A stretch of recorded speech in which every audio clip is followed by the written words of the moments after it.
আবু বকর রাজ্জা নবী ইয়া রাসূলুল্লাহ ইয়া হাবিবাল্লাহ ওগো নবীজি 6 মাস আগে আপনি বলছিলেন আবু বকর ইজ্জত করতে হবে ওগো নবী যেই দিন আপনি বলেছেন ওই দিন থেকে আমি আবু বকর বিছানায় পিঠ লাগায়া ঘুমাই না গাট্টিগুলা মাথায় দিয়া দরজার মধ্যে হেলান দিয়া দাঁড়াইয়া দাঁড়াইয়া অপেক্ষা করতে থাকি এবং শুধু তাই নয় ঘর থেকে বাইরে হইয়া যখন মদিনার দিকে রওনা হয়ে যাবে রাস্তার মধ্যে গিয়া আবু বকর একবার ডাইনে যায় একবার বামে যায় একবার সামনে যায় একবার পিছনে আসে নবী আবার ডাক দিয়ে কই আবু বকর একবার কেন তুমি ডাইনে যাও একবার কেন বামে যাও একবার কেন সামনে যাও একবার কেন পিছনে আসো আবু বকর ডাক দিয়ে কই ওগো নবীজি আমি যখন ডাইনে যাই গরমে আমার মনটা কয় কোন সময় কোন বেঈমান তীর বল্লভ নিয়ে দাঁড়ায় আছে আমার নবীর গায়ে আঘাত করে এই জন্য আমি আমার সিনাটারে আপনার জন্য ডাল স্বরূপ বানাবার জন্য আমি ডাইনে চলে যাই আল্লাহু আকবার আমি যখন ডাইনে যাই আমার মনটা কয় বাম দিকে নি কোন বেঈমান আমার নবীরে তীর মারিয়া দে আমি যখন বামে যাই আমার মনটা কয় পিছন দিক থেকে নি কোন বেঈমান আমার নবীরে তীর মারিয়া দে আমি যখন পিছনে যাই গো নবী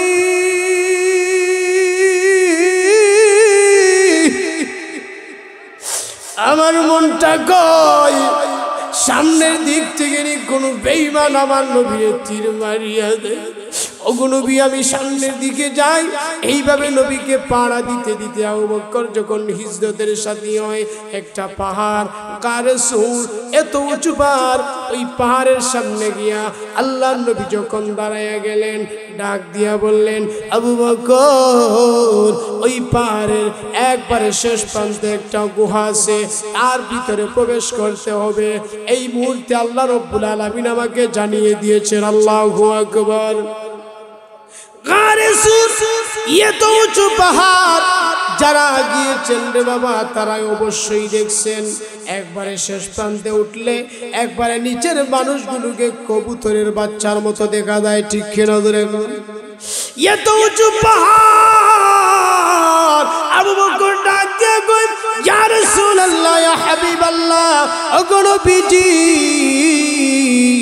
আমি আবু বকর বেঁচে থাকতে এত উঁচু পাহাড়ে আপনাকে হাঁটিয়ে হাঁটিয়ে উঠতে দেব না গো নবী আল্লাহু আকবার ওগো নবীজি আমি আবু বকর আপনার জন্য সরি হয়ে গেলাম আপনার জন্য পালকি হয়ে গেলাম আপনি আমার কাঁধের উপরে উঠুন আপনাকে কাঁধে করে নিয়ে আমি আবু বকর পাহাড়ের একবারে শেষ প্রান্তে যাব আল্লাহু আকবার মহব্বত তো নবীকে আমরাও করি তাদের মহব্বত আর আমাদের মহব্বত কোথায় একটু চিন্তা করছি मोहब्बत का दावा तू आसा ही करना मोहब्बत का दावा तू आसा ही करना मुश्किल है मगर नज्म उल्फत में मरना अल्लाह अकबर रे बंधु আমার বাবাজিরা গো পর্দার অন্তরালের মা বোনেরা রে কোনো দিকে নজর নাই মহব্বত তো সবাই করে কিন্তু আবু বকরের মতো কয়জন আছে নবীরে মহব্বত করে আবু বকর ডাক দিয়া কই ইয়া রাসূলুল্লাহ ইয়া হাবিবাল্লাহ ওগো নবীজি এই পাহাড়ে উঁচু পাহাড়ে আপনাকে আমি এইভাবে কষ্ট করে হাঁটিয়ে উঠতে দেব না নবী গো আপনি আমার পিঠের উপরে সওয়ার হয়ে যান আমি পালকি হয়ে যাব আপনাকে এইভাবেই তুলবো আল্লাহু আকবার পাহাড়ের শেষ প্রান্তে গিয়া গুহার কাছে যখন চলে গেলেন আবু বকর বলেন ইয়া রাসূলুল্লাহ ইয়া হাবিবাল্লাহ ওগো নবীজি এই গর্তের ভিতরে আপনাকে আমি আগে ঢুকতে দিব না গো নবী আল্লাহু আকবার আরো জোরে করে আল্লাহু আকবার ওগো নবীজি এই গুহার ভিতরে আপনাকে আমি আগে ঢুকতে দিব না ওগো নবী গুহার ভিতরে সাপ থাকতে পারে গুহার ভিতরে বিচ্ছু থাকতে পারে হিংস্র প্রাণী থাকতে পারে ইয়া রাসূলুল্লাহ গুহার ভিতরে যদি আপনি আগে প্রবেশ করেন, কোন হিংস্র প্রাণী যদি আপনাকে আক্রমণ করে, ওগো নবীজি, তাহলে তো আপনাকে আক্রমণ করলে আমি আবু বকর সহ্য করতে পারবো না। কেন সহ্য করতে পারবো না? আমার মতো আবু বকর যদি আগে প্রবেশ করি, আমি যদি মরে যাই, ইসলামের কিছুই হবে না গো নবী, কিন্তু আপনার কিছু হয়ে গেলে ইসলাম থাকবে না। আল্লাহু আকবার। আবু বকর আগে প্রবেশ করলেন, গিয়া দেখলেন কতগুলো জানালা, কতগুলো দরজা বানানো, মাথার পাগড়ি খুলে সবগুলা গর্ত বন্ধ করে দিলেন। একটা গর্ত খোলা আছে, ওই গর্তের ভিতরে পায়ের বুইরা উঙ্গুলি দিয়া গর্তটা বন্ধ করিয়া আরামগাহ তৈয়ার করে রানটার বিছাইয়া ডাক দিয়া কয়, ইয়া রাসূলুল্লাহ, ইয়া হাবিবাল্লাহ, ওগো নবীজি, আরামগাহ তৈয়ার হয়ে গেছে, আপনি আসেন, আপনি আসিয়া বিশ্রাম নিতে পারেন। নবী আবার গর্তের ভিতরে ঢুকিয়া আবু বকরের রানের উপরে যখন মাথা রাখলেন, ক্লান্ত শ্রান্ত পরিশ্রান্ত নবী কত কষ্ট করে নিজের এলাকা ছাড়িয়া, মাতৃভূমি ছাড়িয়া, নিজের দেশ ছাড়িয়া ইসলাম প্রচারের জন্য, ইসলামের জন্য ওইগুলা কুরবানি দিয়া মদিনার দিকে রওনা হইলেন। গর্তের ভিতরে আসিয়া ক্লান্ত শ্রান্ত পরিশ্রান্ত নবী আবু বকরের রানের উপরে মাথা রাখতেই নবী আমার ঘুমায়া গেলেন।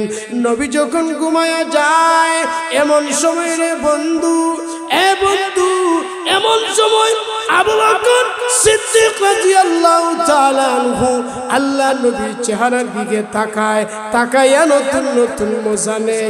কারণ নবীর চেহারা যত তাকাবেন ততই তো মজা লাগে। আল্লাহু আকবার। নবীর চেহারার দিকে তাকাইয়া আবু বকর রাদিয়াল্লাহু তাআলা আনহু শুধু তাকাইতে আসে, জিয়ারত করতে আসে। কারণ নবীর চেহারার দিকে তাকাইলে শুধু মজা পাওয়া যায়, নতুন নতুন মজা হয়। এই জন্য আবু বকর নবীর চেহারার দিকে তাকাইয়া জিয়ারত করতেছে। আল্লাহু আকবার। ওরে মুমিন, সাহাবীর দিকে তাকাইয়া নবী যখন হাসি, সাহাবায়ে কেরাম জিজ্ঞাসা করলেন, ইয়া রাসূলুল্লাহ, ইয়া হাবিবাল্লাহ, ওগো নবীজি, আপনি কেন গো ওই সাহাবীর দিকে তাকাইয়াছো? আপনি কেন মুস্কি হাসি দিলেন? আপনি সাহাবীর দিকে তাকাইয়া আসলেন কেন? নবী আমার ডাক দিলেন, সাহাবায়ে কেরাম, আমি যা দেখি তোমরা তা দেখো না, আমি যা বুঝি তোমরা তা বুঝো না। আমি দেখতেছি আমার ওই সাহাবী কিছুক্ষণ আগে আমার হাতে হাত থেকে বায়াত গ্রহণ করেছি, আমার সাথে হাত থেকে বায়াত গ্রহণ করার পরে মা সাবা ওয়া মা সাল্লা, এক ওয়াক্ত নামাজও পড়ে নাই, একটা রোজাও রাখে নাই, কিন্তু তার ঈমানটা ছিল বড় মজবুত। আমি বিশ্ব নবীকে ঈমান অবস্থায় দেখেছে, আমার হাতে হাত থেকে বায়াত গ্রহণ করেছে, সুবতে নূর হাসিল হয়েছে, যুদ্ধের ময়দানে গিয়ে শহীদ হয়েছে। আমি তাকায়া দেখি রে, তার লাশটা বেহেশতে নেওয়ার জন্য ফেরেশতারা টানা আসা শুরু করে দিয়েছে। শুধু তাই নয় রে মুমিন, শুধু তাই নয় রে বন্ধু, ফেরেশতারা টানা আসা শুরু করে দিয়েছে। আমি ওইগুলা দেখে একটু মুস্কি এসে দিলাম। যাহাকা রাব্বুনা আলা রাজুলিন, শুধু আমি আসি নাই, আমার ওই সাহাবীর দিকে তাকাইয়া আরশের মালিক আল্লাহ হেসে দিয়েছে। যাহাকা রাব্বুনা আলা রাজুলিন, ওই ব্যক্তির দিকে তাকাইয়া আল্লাহ হাসে। কিন্তু একক তো নামাজও পড়েন নাই, একটা রোজাও রাখেন নাই, কিন্তু কি হয়েছে? আল্লাহর নবীর সোহবত পাইছে, সোহবতে নূর হাসিল হয়েছে। এই কারণে তো বলা হয় আহলে সুন্নাত ওয়াল জামাতের আকীদা, তাম পৃথিবী দুনিয়া ভর্তি যদি ওলি গৌস কুতুবে ভর্তি হইয়া যায়, একজন নবীর আদনা সাহাবীর সমান হবে না। ঠিক কিনা জোরে বলো। সারা দিন সারা রাত ইবাদত করছে। আব্দুল্লাহ ইবনুল মুবারক তাবি, একজন বড় বুজুর্গ, যুগ শ্রেষ্ঠ মুহাদ্দিস, যিনি সারা রাত দাঁড়ায়া দাঁড়ায়া তাহাজ্জুদের নামাজ পড়তেন। সুবহানাল্লাহ কইতেন না? সারা রাত জাগিয়া। ওই যুগে উলামায়ে কেরাম একবার বৈঠকে বলতেছে যে এমন কেউ কি এখন পাওয়া যাবে যে নবীর মতো যে তার দিলটা গুনাহ করারও কল্পনা করে নাই। সবাই বললেন এমন লোক তো পাওয়া যাবে না। অনেকে আবার বলে হতে পারে আব্দুল্লাহ ইবনে মুবারক, যার দিলে গুনাহ করারও ইচ্ছা হয়তো নাও জাগতে পারে, তার আচার আচরণে আমলে বোঝা যায়। মারহাবা কইতেন না। কিন্তু নবীর মতো বলুন তো দেখি আর কারো কি দিল পাওয়া যাবে যে গুনাহ করার ইচ্ছা হয় না? আমরা এখন শুনি, আমরা জানি আপনার আমার নবী শেষ নবী, ঠিক কিনা ধরে? কিছু কুলাঙ্গারা বাহির হইছে কাদিয়ানির ভক্ত নিয়া, হেতারা নিজেই নবুয়তি দাবি করে। নাউজুবিল্লাহ কল্লা। এটা বাংলাদেশের মাটি, নবীর পরে কোন নবী নাই, ঠিক কিনা ধরে? যারা নবুয়তি দাবি করবে, যারা বলবে নবীর পরে নবী আছে, যেইভাবে কাদিয়ানীরা বলে আমরা বাংলাদেশের মুসলমান সংসদের মধ্যে আইন চাই, নবীর পরে নবী নাই, সংসদে আইন চাই, কাদিয়ানীরা কাফের কাফের কাফের, ঠিক কিনা ধরে?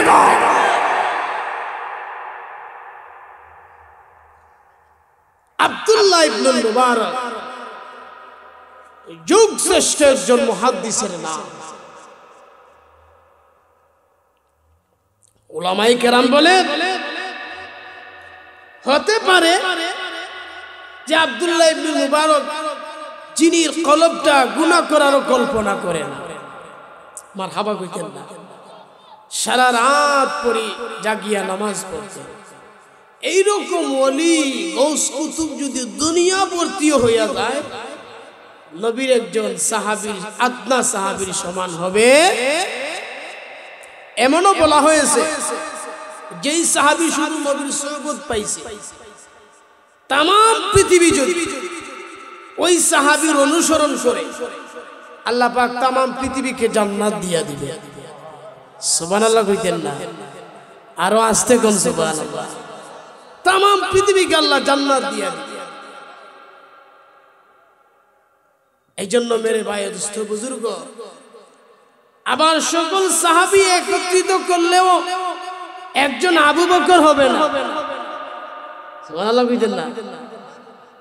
একজন আবু বকর হবে না।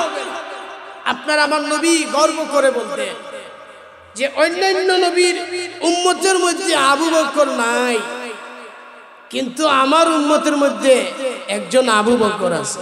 সুবহানাল্লাহ। যিনি সুহবতে নূর পাইছেন, সুহবতে নূর পাওয়ার পরে তিনি নিসবতে ইত্তেহাদি হাসিল করেছেন। সুবহানাল্লাহ পড়ি। আপনারা বলতে পারেন যে নিসবতে ইত্তেহাদি। হুজ্জাতুল ইসলাম আল্লামা কাসিম নানতুবি রাহমাতুল্লাহি আলাইহি ওনার বক্তব্য, তিনি বলেন আবু বকরকে চিনতে চাও, নিসবতে ইত্তেহাদি কি জানো? ইসলাম নামক একটি আয়নার বাহিরে দাঁড়িয়ে আছে জনাবে মুহাম্মদুর রাসূলুল্লাহ সাল্লাল্লাহু আলাইহি ওয়াসাল্লাম, আর আয়নার ভিতরে যেই কফি হুবহু যেই ছবিটা বাসবে, যে নকলি ছবিটা বাসবে, ওই আয়নার দিকে তাকায়া দেখো, এটা কেহ নয়, ওটা আবু বকর। সুবহানাল্লাহ। এটাই নিসবত ইত্তেহাদ। হাইয়ান ওয়া মাইয়িতান, আবু বকর সিদ্দিক রাদিয়াল্লাহু তাআলা আনহু জীবনকে এমন ভাবে মিলাইছে, হাইয়ান ওয়া মাইয়িতান, হায়াতে তো জীবনে আবু বকর নবীকে কদম কদম অনুসরণ করেছেন, মৃত্যু পর্যন্ত নবীকে হুবহু অনুসরণ করেছেন, হুবহু কপি করে চলছেন। সুবহানাল্লাহ পড়ে না? এটাকে বলে নিসবতে ইত্তেহাদ। আমার বন্ধুগণ, আমার বাবাজিরা, পর্দার অন্তরালের মা বোনেরা, কোনদিকে নজর নাই, ভালো করে কান মন দিয়া শোনো। ওরে বন্ধু, আম্মা জান আয়েশা সিদ্দিকা রাদিয়াল্লাহু তাআলা আনহা বলেন, দুনিয়ার মানুষেরা রে, আমার আব্বা জান হযরত আবু বকর সিদ্দিক রাদিয়াল্লাহু তাআলা আনহু হাইয়ান ওয়া মাইয়িতান আশবা বিন নবী সাল্লাল্লাহু আলাইহি ওয়াসাল্লাম, একবারে মরণ পর্যন্ত আল্লাহর নবীকে এমন ভাবে কপি করেছেন, মিলাইতে মিলাইতে এমন ভাবে মিলাইয়া গেছেন। আল্লাহ নবী বিশ্ব নবী রাহমাতুল লিল আলামিন 14 দিন পর্যন্ত অসুস্থ, কখনো ঘুষ কখনো বেহুশ। আল্লাহ নবী নামাজ পর্যন্ত পড়াইতে পারলেন না, নামাজ পড়াইতে পারবেন না। নবী আমার মসজিদের নববীতে আজান হয়ে গেছে, মুসল্লিরা দাঁড়ায় গেছে, সাহাবায়ে কেরাম দাঁড়ায় গেছে, বিলাল রাদিয়াল্লাহু তাআলা অপেক্ষা করতেছে নবী আমার আসবে, ইমামতি করবে, নামাজ পড়াবে। কিন্তু রে বন্ধু, ওরে মুমিন, আল্লাহ নবী তো অসুস্থ, আল্লাহ নবীর জায়গায় এখন কে ইমামতি করবে? যোগ্য কারে পাওয়া যাবে?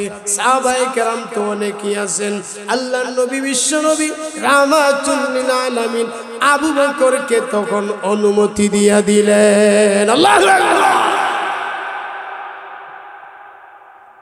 নবীর পরে নবীর মুসল্লায় দাঁড়াইয়া ইমামতির যোগ্যতা আবু বকর ছাড়া আর কেউ নাই, ঠিক কিনা জোরে দাও।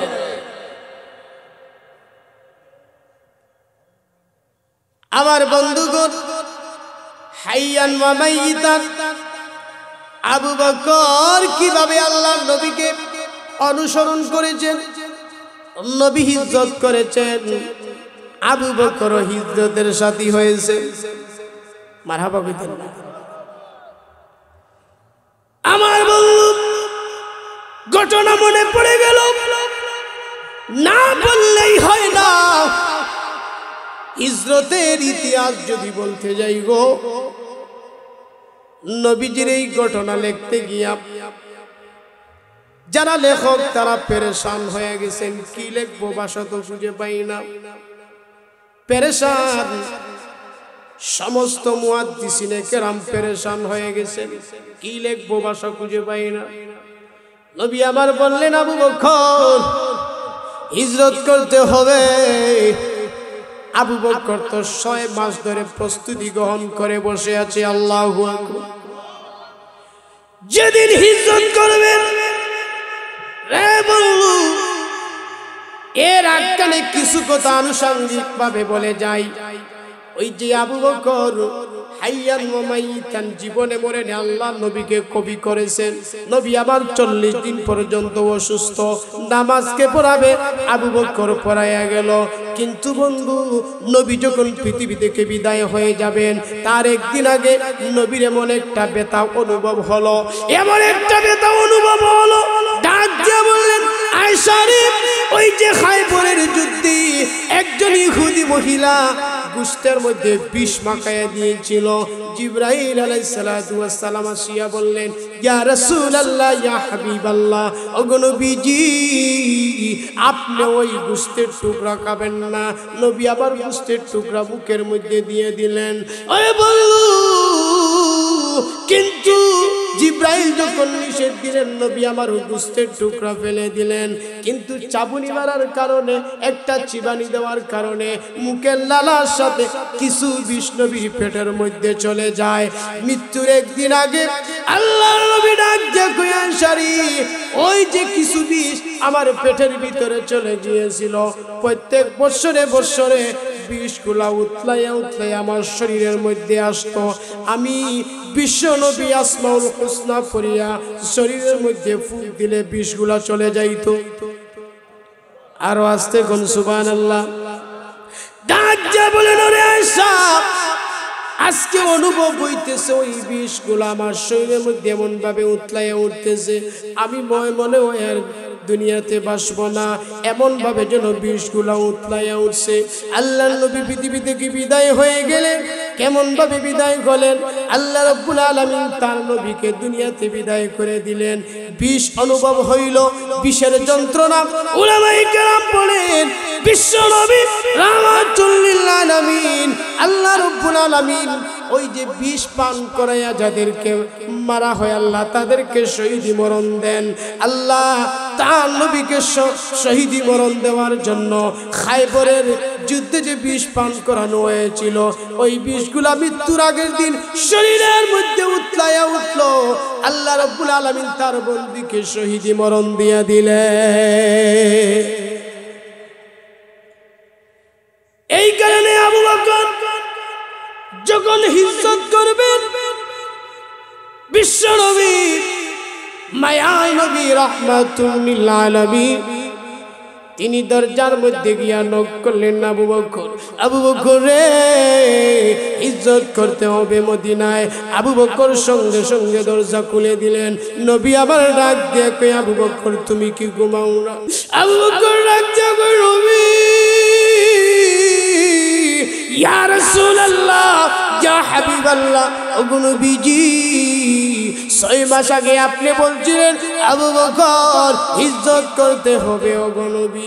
যেই দিন আপনি বলেছেন ওই দিন থেকে আমি আবু বকর বিছানায় পিঠ লাগায়া ঘুমাই না, গাট্টিগুলা মাথায় দিয়া দরজার মধ্যে হেলান দিয়া দাঁড়াইয়া দাঁড়াইয়া অপেক্ষা করতে থাকি। শুধু চাই ঘর থেকে বাইরে হইয়া যখন মদিনার দিকে রওনা হয়ে যাবে রাস্তার মধ্যে গিয়া আবু বকর একবার ডাইনে যায়, একবার বামে যায়, একবার সামনে যায়, একবার পিছনে আসে। নবী আবার ডাক দিয়ে কই, আবু বকর একবার কেন তুমি ডাইনে যাও, একবার কেন বামে যাও, একবার কেন সামনে যাও, একবার কেন পিছনে আসো? আবু বকর ডাক দিয়ে কই, ওগো নবীজি আমি যখন ডাইনে যাই গরমে আমার মনটা কয় কোন সময় কোন বেঈমান তীর বল্লভ নিয়ে দাঁড়ায় আছে আমার নবীর গায়ে আঘাত করে। এই জন্য আমি আমার সিনাটারে আপনার জন্য ডাল স্বরূপ বানাবার জন্য আমি ডাইনে চলে যাই। আল্লাহু আকবার। আমি যখন ডাইনে যাই আমার মনটা কয় বাম দিকে কোন বেঈমান আমার নবীরে তীর মারিয়া দে। আমি যখন বামে যাই আমার মনটা কয় পিছন দিক থেকে কোন বেঈমান আমার নবীরে তীর মারিয়া দে। আমি যখন পিছনে যাই গো নবী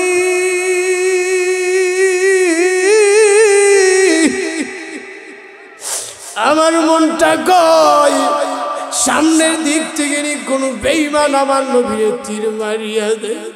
ওগো নবী আমি সামনের দিকে যাই।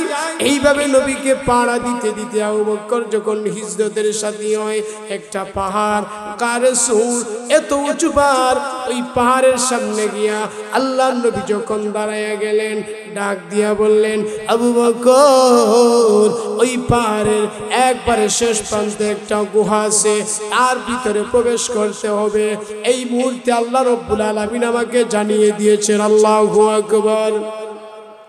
গারে সূর এত উঁচু পাহাড়, যারা গিয়েছেন রে বাবা তারা অবশ্যই দেখছেন একবারে শেষ প্রান্তে উঠলে একবারে নিচের মানুষগুলোকে কবুতরের বাচ্চার মতো দেখা যায়। ঠিক কিনা ধরে এত উঁচু পাহাড়। আবু বকর ডাক দিয়ে কই, ইয়া রাসূলুল্লাহ ইয়া হাবিবাল্লাহ, ওগো নবীজি আমি আবু বকর বেঁচে থাকছি এত উঁচু পাহাড়ে আপনাকে হাঁটিয়ে হাঁটিয়ে উঠতে দেব না গো নবী। আল্লাহু আকবার।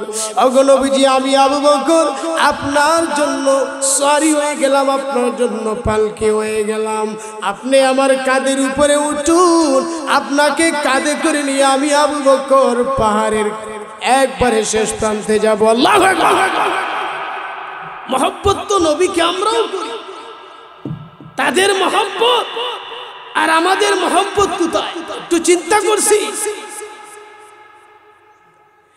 मोहब्बत का दावा तू आसा ही करना, मोहब्बत का दावा तू आसा ही करना, मुश्किल है मगर नज्म उल्फत में मरना। अल्लाहु अकबर। रे আমার বাবাজিরা গো, পর্দার অন্তরালের মা বোনেরা রে, কোনো দিকে নজর নাই। মহব্বত তো সবাই করে, কিন্তু আবু বকরের মতো কয়জন আছে নবীরে মহব্বত করে? আবু বকর ডাক দিয়া কই, ইয়া রাসূলুল্লাহ, ইয়া হাবিবাল্লাহ, ওগো নবীজি, এই পাহাড়ে, উঁচু পাহাড়ে আপনাকে আমি এইভাবে কষ্ট করে হাঁটিয়া উঠতে দেব না। নবী গো, আপনি আমার পিঠের উপরে সওয়ার হয়ে যান, আমি পালকি হয়ে যাব, আপনাকে এইভাবেই তুলবো। আল্লাহু আকবার। পাহাড়ের শেষ প্রান্তে গিয়া গুহার কাছে যখন চলে গেলেন, আবু বকর বলেন, ইয়া রাসূলুল্লাহ, ইয়া হাবিবাল্লাহ, ওগো নবীজি, এই গর্তের ভিতরে আপনাকে আমি আগে ঢুকতে দিব না গো নবী। আল্লাহু আকবার। আরো জোরে কর আল্লাহু আকবার। ওগো নবীজি, এই গুহার ভিতরে আপনাকে আমি আগে ঢুকতে দিব না। ওগো নবী, গুহার ভিতরে সাপ থাকতে পারে, গুহার ভিতরে বিচ্ছু থাকতে পারে, হিংস্র প্রাণী থাকতে পারে। ইয়া রাসূলুল্লাহ, গুহার ভিতরে যদি আপনি আগে প্রবেশ করেন, কোন হিংস্র প্রাণী যদি আপনাকে আক্রমণ করে, ওগো নবীজি, তাহলে তো আপনাকে আক্রমণ করলে আমি আবু বকর সহ্য করতে পারবো না। কেন সহ্য করতে পারবো না? আমার মতো আবু বকর যদি আগে প্রবেশ করি, আমি যদি মরে যাই, ইসলামের কিছুই হবে না গো নবী, কিন্তু আপনার কিছু হয়ে গেলে ইসলাম থাকবে না। আল্লাহু আকবার।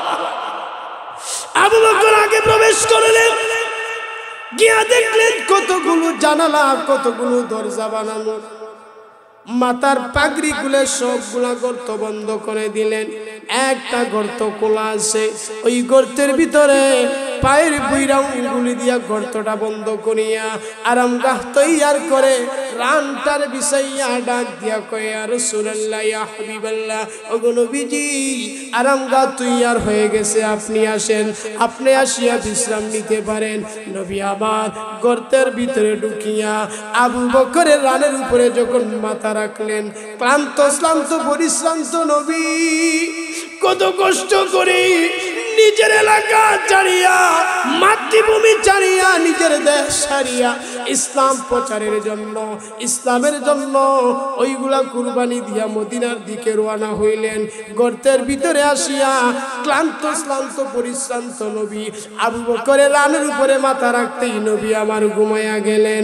নবী যখন ঘুমায়া যায়, এমন সময় রে বন্ধু, বন্ধু, এমন সময় আবু বকর সিদ্দিক রাদিয়াল্লাহু তাআলা আনহু আল্লাহ নবীর চেহারার দিকে তাকায়া নতুন নতুন মজা নেয়। কারণ নবীর চেহারা যত তাকাবেন ততই তো মজা লাগে। আল্লাহু আকবার। নবীর চেহারার দিকে তাকায়া আবু বকর রাদিয়াল্লাহু তাআলা আনহু শুধু তাকাইতে আসে, জিয়ারত করতে আসে। কারণ নবীর চেহারার দিকে তাকাইলে শুধু মজা পাওয়া যায়, নতুন নতুন মজা হয়। এই জন্য আবু বকর নবীর চেহারার দিকে তাকাইয়া জিয়ারত করতেছে। আল্লাহু আকবার। এই জন্য তো ভাইরা আমার, নবীর শান নিয়ে শুধু ওয়াজ করলে হবে না, নবীর মহব্বত আপনার আমার অন্তরে রাখার দরকার আছে না নাই? ফাঁক দিয়ে একটা কথা কই, ওই যে আজিফর সামরল মাদ্রাসা, এই বাগান টাকার কথা বলেন, এই বাগান টাকা, বাগান যদি নবীর হয়, নবীরে পাইতেই নেই, বাগানের প্রতি মহব্বত রাখার দরকার আছে না? আবু বকর নবীর চেহারার দিকে যখন তাকায়, যত তাকায় তত নতুন নতুন মজা লাগে। সুবহানাল্লাহ কইতেন না? আরো আস্তে করে সুবহানাল্লাহ। নবীর চেহারাটা তার রানের উপরে শুধু তাকাইতে আছে। এই জন্য কবি সুন্দর করে একটা কবিতা বলছেন, বলবো বলবো বলবো ঘুমে ধরছিনি আপনাদের, ঘুমে ধরলে আমার বালা, আমি শেষ করে দিলাম, বলবো। তো শাহে কুবা তু জানি জানা है चेहरा जुम्मुन किताब तेरा, तू शाहे कुबा तू जानी जाना है चेहरा जुम्मुन किताब तेरा, न बन सकेगी نہ بن سکے گا نہ بن سکی ہے نہ بن سکے گا مثال تیری جواب تیرا مثال تیری جواب تیرا تو سب سے زیادہ تو سب سے آخر ملا کے حسنی دعویٰ میں تجھ کو ملا کے حسنی دعویٰ میں تجھ کو ہے امور لاکھوں برس تمہاری ہے امور لاکھوں برس تمہاری مگر ہے تازہ شباب تیرا تو شاہ خوبا تو جان جانا ہے چہرہ جنبل کتاب تیرا خدا کی غیرت نے ڈال رکھ کے ہے تجھ پہ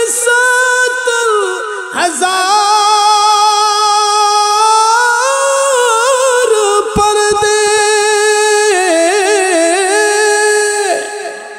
ہے تجھ پہ 70,000 پردے جہاں ملا کو ہے تورے بنتے جہاں ملا کو ہے تورے بنتے جو ایک بھی اٹھتا حجاب تیرا تو شاہ خوبا تو جان جانا ہے چہرہ جنبل کتاب تیرا نہ بن سکی ہے نہ بن سکے گا مثال تیری جواب تیرا میں تیرے حسن بیاں کے صدقے میں تیرے میٹھی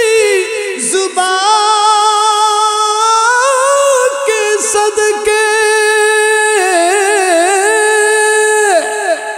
میں تیرے میٹھی زبان کے صدقے رنگ خوشبو دلوں میں اترا ہے کتنا دلکش خطاب تیرا تو شاہ خوبا تو جان جانا ہے چہرہ جنبل کتاب تیرا تمہیں روپیر راج تمہیں جانیر جان اللہ اکبر বুঝেন নাই তো এখন বাংলা বুঝাইতেছি তুমি রূপের রাজ তুমি জানের জান তোমারি চেহারা আয়াতুল কোরআন আল্লাহু আকবার না বন সকি হে কখনো ছিল না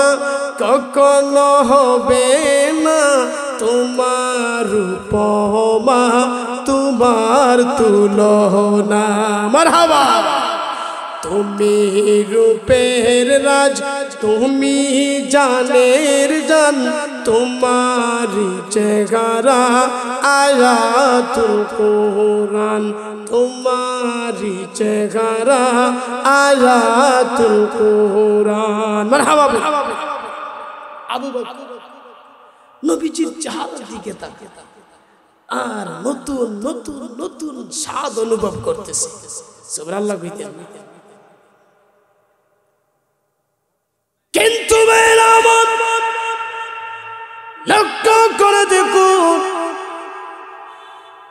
আজাইবুল মাখলুকাত কিতাবের মধ্যে ঘটনাটা আনছেন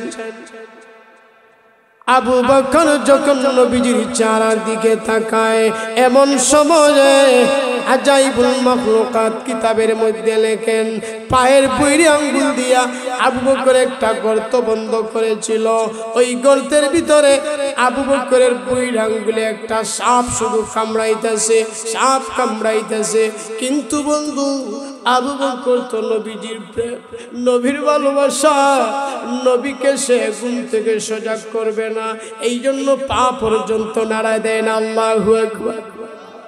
কি জানো রে নবীর আসে, আপনার আমার নবীর কি জানো ঘুম ভেঙে যায়, কি জানো নবীর কষ্ট হয়, এই জন্য পায়ের দুই আঙ্গুলে সাপ কামড় দেয়, বিষাক্ত সাপ কামড় দেয়, কিন্তু আবু বকর পা পর্যন্ত নাড়ায় না।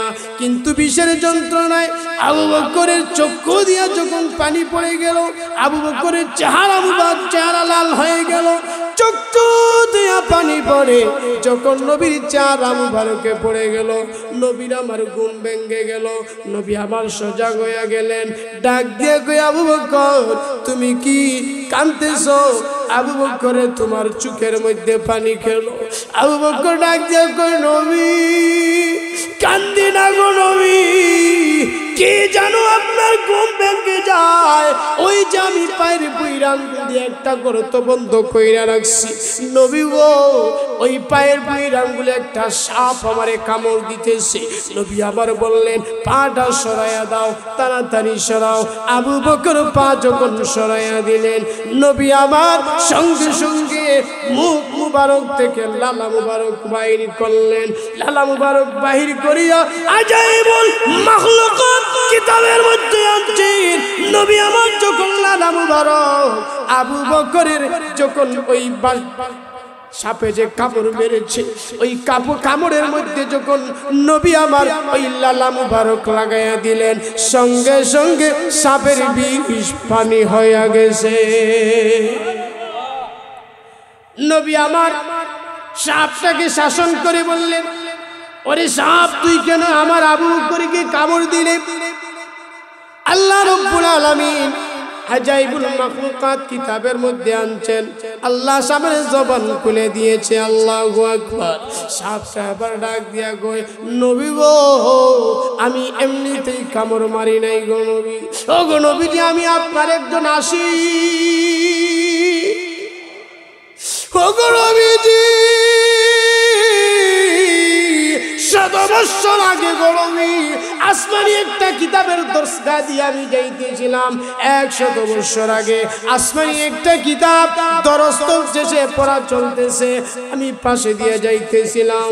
এমন সময় শুনি, ওগো নবীজি আপনি বিশ্ব নবী আগমন করবেন আর আপনি মদিনায় হিজরত করবেন, এই গর্ত দিয়া আপনি মদিনাতে হিজরত করবেন, এই গর্তের মধ্যে আপনি অবস্থান নেবেন। তখন থেকে গো নবী আমি সাপ ওই গর্তের মধ্যে বাসা বানায়া দেই। আল্লাহু আকবার। ওগো নবীজি তাকায়া দেখেন না কতগুলা দরজা বানাইছি, কতগুলা জানালা বানাইছি, আমি ইশকের জ্বালায় কতগুলা জানালা বানায়া রাখছি, কিন্তু আপনার আবু বকর সবগুলা জানালা বন্ধ করে দিয়েছে, সবগুলা দরজা বন্ধ করে দিয়েছে। এই জন্য নবী একটা দরজা খোলা ছিল, আবু বকর পায়ের বুইরা আঙ্গুল দিয়ে এইটাও বন্ধ করে দিয়েছে। কিন্তু নবী 100 বছরের ইশকের জ্বালা আর সহ্য করতে পারলাম না, এই জন্য নবী গো আমার আবু বকরকে আমি ইশকের জ্বালায় কামড় দিয়েছি। ওগো নবীজি এই যে আমি কামড়গুলা দিলাম ইশকের জ্বালায় কামড় দিয়েছি, 100 বছর ধরে খায়া না খায়া এই গর্তের মধ্যে আমি বসে আছি, আপনি বিশ্ব নবীকে দেখার জন্য। আবু বকর দেখতে দেয় না, আমার বেয়াদবি হয়েছে, নবী গো আপনি আমাকে মাফ করে দেন। আজাইবুল মাখলুকাত কিতাবের মধ্যে এই ঘটনাটাই আনছেন। নবী আমার সাপের নবী, নবী আমার মাকড়সার নবী, কবুতরের ডিম পারে নবী, কবুতরের নবী, নবী আমার উটের নবী, নবী আমার গাছের নবী। ও বন্ধু কেমন মায়ার নবী পাইছি গো, সাপ পর্যন্ত নবীকে চিনে, হরিণ পর্যন্ত নবীরে চিনে, কবুতরেও নবী চিনে, মাকড়সায়ও নবী চিনে, এমনকি গাছ পর্যন্ত নবী চিনে, উটে পর্যন্ত নবী চিনে। আল্লাহু আকবার। আশিকের রাসূল কারে কয় আবু বকর সিদ্দিক রাদিয়াল্লাহু তাআলা হাইয়ান ওয়া মাইয়িতান, আল্লাহ নবীকে কপি করেছেন, একবারে নিসবতে ইত্যাদি হাসিল করেছেন। সুহবতে নূর আবু বকর আল্লাহ নবীর কাছে পাইছেন। আরে বন্ধু, যেই কথা বুঝাইতে চাই, আল্লাহ নবী যখন পৃথিবী থেকে মারা গেলেন, পৃথিবী থেকে বিদায় হয়ে গেলেন, তেমন সময়ে বিষের যন্ত্রণায় মারা গেছেন। মনে আসেনি? মনে নাই? আবু বকর জীবনকে এমন ভাবে মিলাইয়া নিলেন, যখন পৃথিবী থেকে বিদায় হয়ে গেলেন, ওই যে সাপে কামড় মারছিল, মনে আছে? সাপে কামড় মারছিল আবু বকর, তিনি বলেন আমার বৎসরে বৎসরে ওই সাপের বিষগুলা আমার শরীরের মধ্যে উতলাইয়া উঠতো, উতলাইয়া উঠতো। নবী আমার আসমাউল হুসনা বলিয়া দম ফুঁক দিলে আমি ভালো হইয়া যাইতাম। আজকে নবী দুনিয়াতে নাই, আম্মা জানাই বলেন আমার আব্বা পৃথিবী থেকে যেদিন বিদায় হয়ে যাবি, ওই দিন বিশ্ব নবী যেইভাবে বিদায় হয়েছেন যন্ত্রণায়, বিষের যন্ত্রণায়, আবু বকর সিদ্দিক তিনিও দেখা যায় ডাক দিয়া কয়, ওরে আয়েশা, ওই যে গুহার ভিতরে সাপ আমারে কামড় মারছিল, বিষের যন্ত্রণা প্রত্যেক বছর আমার শরীরে উতলাইয়া উঠতো। নবী আমার আসমাউল হুসনা পড়িয়া ফুঁক দিলে আমি ভালো হইয়া যাইতাম। আজকে নবী নাই রে, কে আমারে ফুঁক দিবে? আবু বকর দুনিয়া থেকে যদিন বিদায় হন, তিনিও বিষের যন্ত্রণায় বিদায় হয়েছেন, একবারে হাইয়ান ওয়া মাইয়িতান। শেষ পর্যন্ত আল্লাহ নবীর সাথে মিল রেখে তিনি পৃথিবী থেকে বিদায় হয়েছে। কেমন মিল! মিলাইতে মিলাইতে শেষ নিঃশ্বাস ত্যাগ করেছেন, একবারে নবীর সাথে মিলাই। আল্লাহু আকবার বলে। আমরা আশিকের রাসূল দাবি করি। ও বন্ধু, তাদের মহব্বত কোথায় আর আমাদের কোথায়? চিন্তা করছেন? ও আশিকের রাসূল, আজকে আমরা ওই দিন যারা নবীর সুবত পাইছে, আমরা কি মনে করি জানেননি? ও বন্ধু, কিতাবুল্লাহ যেইভাবে আছে, রিজালুল্লাহ সেইভাবে থাকবে, আলেমদের কাফেলাও থাকবে।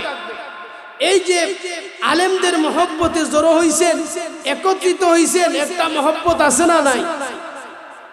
তাওয়াজুর হালতে যারা আলিমদের সামনে বসবে, কোরআনের বয়ান শুনবে, তারাই হেদায়েতের নূর পাবে, তারাই সোহবতে নূর পাবে। আরো আস্তে করে সুবহানাল্লাহ। সোহবতে নূর, এইটাই আলোচনা আজকের খুলাসা। শেষ কথা হলো, সোহবতে নূর হাসিল হতে হলে মশাই একা একা পণ্ডিতি কইলেন না, কিতাবুল্লাহ যেইভাবে ছিল, রিজালুল্লাহ আলিমের কাফেলাও থাকবে। এই জন্য শুধু পারিবারিক জীবন, রাষ্ট্রীয় জীবন, এমনকি আন্তর্জাতিক জীবন পর্যন্ত উলামায়ে কেরামদের সোহবত নিয়া আপনার আমার জিন্দেগি চালানোর দরকার আছে না নাই? আজকের আখের শেষ কথা হইল, সোহবতে নূর হাসিল হতে হলে আপনাকে আমাকে উলামায়ে কেরামদের কাছে যাওয়া লাগবে কি লাগবে না? আরো যেগুলো যাওয়া লাগবে কি লাগবে না? এই যুবকেরা উঠবেন না। শেষ কথা, আমরা যাই কার কাছে? আল বাউল ফাউলদের কাছে। কথা বলেন না? আল বাউল ডাইল তাদের কাছে। বাউল মানে ফাউল। বাউল মানে কি? ফাউল। হেতারে একটা আবুল সরকার গ্রেফতার হইছে, দেখবেন ফেসবুকে স্ট্যাটাস দেয়, বাংলাদেশকে শ্বাসরুদ্ধ করে মালা মেরে ফেলা হইতেছে, বাংলাদেশকে শ্বাসরুদ্ধ করে মেরে ফেলে দিবে, কারণ বাঙালি জাতি বাউলের জাতি। আর গান গায়, ওই আগের জমানার গান গায়, তোমরা এক তারা বাজায়ো না, দু তারা বাজায়ো না, এক খারা বাজাইলে মনে ফইরা যায়, একদিন বাঙালি ছিলাম রে। ঠিক না? হে কি বুঝাইতে চায়? বাঙালি মানে বাউ, কি ধোঁকা দিতেছে দেখছেন? কথাটা কি বুঝেন নাই মনে হয়? এক তারা বাজায়ো না, দু তারা বাজায়ো না, এক তারা বাজাইলে মনে ফইরা যায়, একদিন বাঙালি ছিলাম রে। এর মানে হলো আপনাকে আমাকে ধোঁকা দিতেছে বন্ধু। বাঙালি মানে বাউল, এই কথাই বুঝাইতে চায়। ঠিক না? বাংলাদেশের মানুষ এখন সচেতন, বাউল আল ফাউলদের কাছে আর যাবে না। ওইগুলো আমরাও পারি, কিন্তু বলি না কেন? ইসলাম এইগুলা সমর্থ দেয় না, ইসলাম এইগুলা মানে না, ইসলামের নীতিমালার উপরে এইগুলা নেই। এই জন্য বাউলদের পক্ষে যাবেন না, কারণ এটা বাংলাদেশ উলামায়ে কেরাম দেশ, ওলিয়া উলিয়ার দেশ। এই দেশে ইসলামপন্থীদের তাই হবে না, হবে না, ঠিক না দেগা। বাউলদের পক্ষ নিয়ে কথা বলবেন, এই কথা বুঝাইতে চায় যে বাউল মানে একতারা দুতারা বাজানি, বাঙালি মানে একতারা দুতারা বাজানি। বাঙালি মানে হলো বাংলাদেশ, এই সিলেট, বিশেষ করে সিলেটের মাটি শাহজালালের গাটি, ওলিয়া উলিয়ার দেশ। এখানে আউল বাউল ফাউলদের কোনো কথা চলবে? আরো যখন চলবে, এই দেশে চলবে হক্কানি উলামায়ে কেরামদের কথা, কোরআন সুন্নাহর কথা। হাজী ফরশা মোড়ল, এই দারুল উলুম হাফিজিয়া মাদ্রাসা, এই সমস্ত মাদ্রাসা যতদিন থাকবে, উলামায়ে কেরাম যতদিন থাকবে, ততদিন পর্যন্ত দিন থাকবে, আমরাও বেঁচে থাকবো। যেদিন দিন থাকবে না, ওই দিন কিছুই থাকবে না, ঠিক না দুয়েটা। সিলেটে একটা কথা আছে না, কার হুদ্দায় খাওয়ালো বান্দি ঠাকুর ছিল। এই যে কিছুদিন আগে ঢাকায় ভূমিকম্প হয়েছে জানেন, 24 ঘন্টার ভিতরে কয়বার? 24 ঘন্টার ভিতরে 2 বার। আল্লাহ মুস্তাকুন নবী দামাত বারাকাতুহুল আলিয়া উনি বলছিলেন যে ঢাকার চিপায় চাপায় কোরআনের বাগান আছে, ছোট ছোট মাদ্রাসা আছে, বড় বড় মাদ্রাসা আছে। ঢাকার মাঝখান যেইভাবে জিনার বাজান গরম হয়েছে, যদি ওই মাদ্রাসাগুলো না থাকতো, আল্লাহ কোন দিন গুসা হইয়া কওমে লুতকে যেভাবে ধ্বংস করছে, এইভাবে ঢাকার জমিনটা উল্টাইয়া দিত, ঠিক না?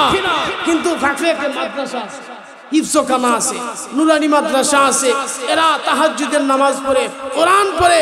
এদের কারণে আল্লাহ জমিনকে টিকিয়ে রাখছে।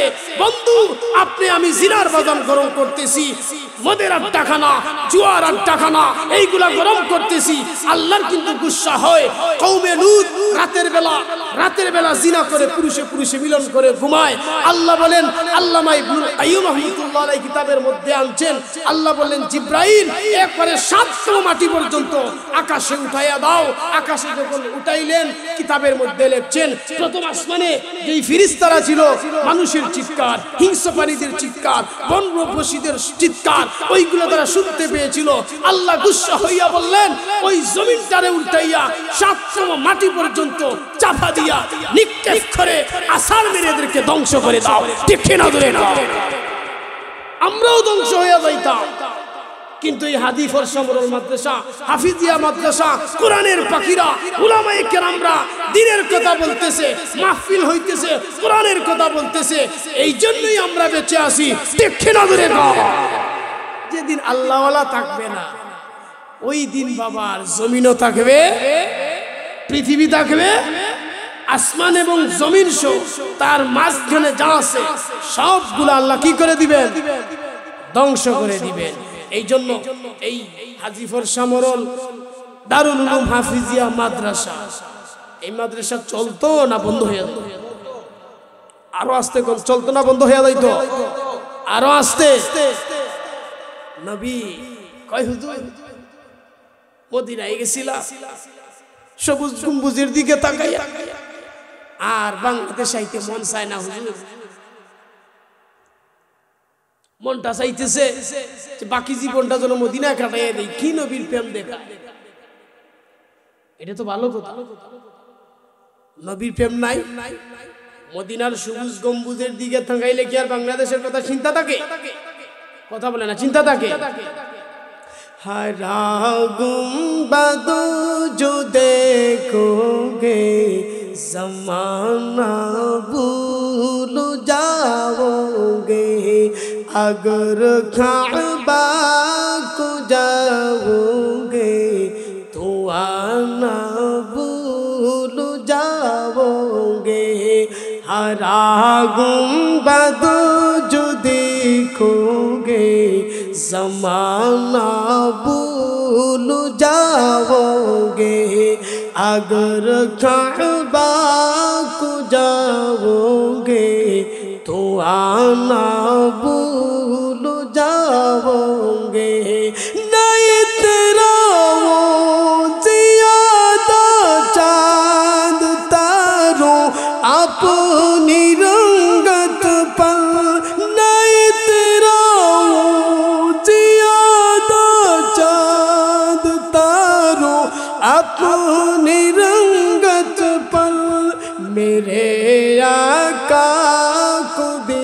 دیکھوگے چمکنا بھول جاؤگے میرے آقا کو دیکھوگے چمکنا بھول جاؤگے ہرا گنبد جو دیکھوگے زمانہ بھول جاؤگے اگر کعبہ کو جاؤگے تو آنا بھول جاؤگے اگر تم غور سے میری نبی کی نعت سن لو گے اللہ اکبر নবীর মহব্বত নিয়ে নাচ শুনলে আর বাল ফাউলদের গজল শোনার দরকার আছে اگر تم غور سے میرے نبی کی نعت سن لو گے میرا دعویٰ ہے تم گانا بجانا بھول جاؤگے میرا دعویٰ ہے تم گانا بجانا بھول جاؤگے ہرا گنبد جو دیکھوگے زمانہ بھول جاؤگے اگر کعبہ کو جاؤگے تو آنا بھول جاؤگے مرحبا কবির রজনীতে নবীর মহব্বত নিয়া এই যে সঙ্গীত শুনাইলাম অর্থ হইল মদিনার ওই সবুজ গম্বুজের দিকে তাকাইলে আর বাংলাদেশে আসার চিন্তা থাকবে খোলাসা আখে কথা হইল এই যে আজীবন সামরণ দারুল উলুম হাফিজিয়া মাদ্রাসা নবীর বাগান নবীর মহব্বত নিয়া এই মাদ্রাসার প্রতি আপনার আমার খেয়াল রাখা দরকার আছে কথা বলেন না আসেননি নবীরে খারা খারা ভালোবাসি নারে তাকবীর দিন ইসলাম পাঁচগাঁও হাজীপুর সামরণ দারুল উলুম হাফিজিয়া মাদ্রাসা নারে তাকবীর হাত কেউ বাদ করব না আমি বেশি